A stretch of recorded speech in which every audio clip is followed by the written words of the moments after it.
सबसे पहला सवाल उठ रहा होगा, आखिर एपिसोड 1 का रिव्यू कहाँ पर है। माफ़ करना दोस्तों, मगर सीज़न का पहला एपिसोड एक फिलर टाइप का कैरेक्टर इंट्रोडक्शन एपिसोड था, इसीलिए उस पर रिव्यू नहीं बनाया। इस एपिसोड की बात करें तो एंडेवर और हॉक्स की खराब हालत को देखकर डाबी उन पर हमला करना चाहता था।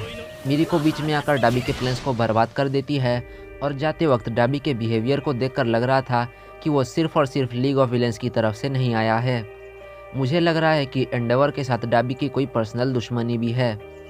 बाद में पता चलता है कि इस घटना के कर्ता धर्ता तो हॉक्स भैया थे जो लीग के साथ मिले हुए हैं। मैं तो पूरी तरह से बौखला गया था। यहाँ यूए के अंदर एक ट्रेटर होने की बात चल ही रही है और उधर वर्ल्ड का नंबर 2 हीरो ही विलन निकलता है। मगर जल्दी मेरे दिल को सुकून मिला जब पता चला कि हॉक्स तो डबल एजेंट का काम कर रहा है। एक नए नोमू के टेस्टिंग के नाम पर विलन्स ने तो एंडेवर का हुलिया ही बिगाड़ दिया। लोग कहते हैं ना, जैसा बाप, मेरा मतलब जैसा बेटा वैसा बाप।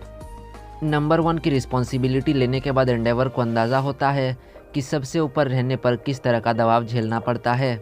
ऐसा नहीं है कि वो पहले अपनी जिम्मेदारियों को नहीं जानता था, लेकिन अब से वो पूरी तरह से श्योर हो गया है कि उसे आगे क्या करना है। एंडेवर का परिवार बिखरा पड़ा था और वो उसे जोड़ने की कोशिश करने लगता है। लगता है कि मौत का सामना करने के बाद एंडेवर को पता चला कि उसने अपनी ज़िंदगी में कितनी गलतियां कर रखी हैं। अगर वो उन्हें सुधारना भी चाहे तो भी पलक झपकते ही सब ठीक नहीं होने वाला है, मगर वो शुरुआत तो कर ही सकता है। पहले के सीजन्स के एंडेवर और आज के एंडेवर में बदलाव साफ तौर पर दिख रहा है। ऑनेस्टली बोलूँ तो मुझे एंडेवर बिल्कुल भी पसंद नहीं था, रत्ती भर भी नहीं। मगर नोमू के साथ लड़ने के बाद उसमें जो चेंजेस हुए हैं उन्हें देखकर मैं अब एंडेवर को थोड़ा थोड़ा पसंद करने लगा हूँ।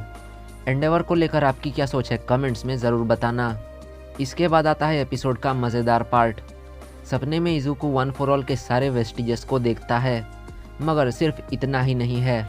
हम देखते हैं कि वन फॉर ऑल का एक छोटा भाई था जो क्वर्कलेस था। उन दोनों के आइडियल्स एक दूसरे से काफ़ी अलग थे। ऑल फॉर वन पूरी दुनिया को मुट्ठी में करना चाहता था, मगर उसका क्वर्कलेस भाई उसे हमेशा रोकने की कोशिश करता था। इज़ुको को सपने में ये सब दिखाई देने का क्या मतलब हो सकता है? उसे और आगे देखने को नहीं मिलता है क्योंकि वो अभी तक वन फॉर ऑल के 20% पावर को ही कंट्रोल कर पाया है।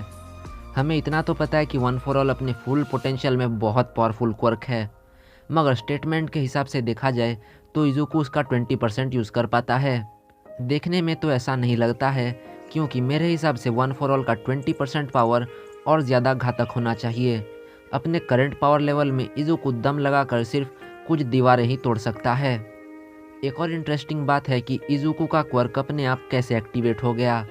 उसे कॉन्शियसली क्वर्क को एक्टिवेट करने में वैसे भी एक छोटा सा टाइम फ्रेम लगता है, मगर ऑटोमेटिक एक्टिवेशन थोड़ा अजीब था। क्या उसका क्वर्क आउट ऑफ कंट्रोल हो रहा है? May be.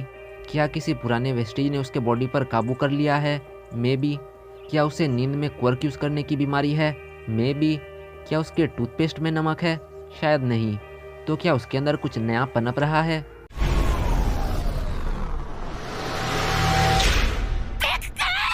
एपिसोड को इस तरह से ख़त्म किया गया कि कोई भी सोचने पर मजबूर हो जाएगा। मैं इतना तो दावे के साथ कह सकता हूँ कि इन सवालों के जवाब हमें जल्द ही मिल जाएंगे। ये एपिसोड काफ़ी सॉलिड था और आगे के लिए एक अच्छा बेस भी। वैसे भी माय हीरो एकेडेमिया के एपिसोड्स काफ़ी फुलफिलिंग रहते हैं। प्रीव्यू से पता चल गया कि अगले एपिसोड में क्लास 1 और क्लास 1B के बीच में मारपीट होने वाली है, जिसमें एक वाइल्ड कार्ड की एंट्री होगी। अगले एपिसोड से एक्शन शुरू हो गया तो मज़ा ही आ जाएगा। तो आज के रिव्यू को यहीं पर ख़त्म करते हैं, और चैनल में नए हो तो सब्सक्राइब कर लेना। मैं वीडियोस काफ़ी लेट पोस्ट करता हूं, मगर कोशिश करूंगा कि MHA के रिव्यूज़ वक्त पर मिल जाएं। मैं मिलता हूं अगले रिव्यू के साथ, तब तक के लिए ख्याल रखना, और हाँ, देखने के लिए शुक्रिया।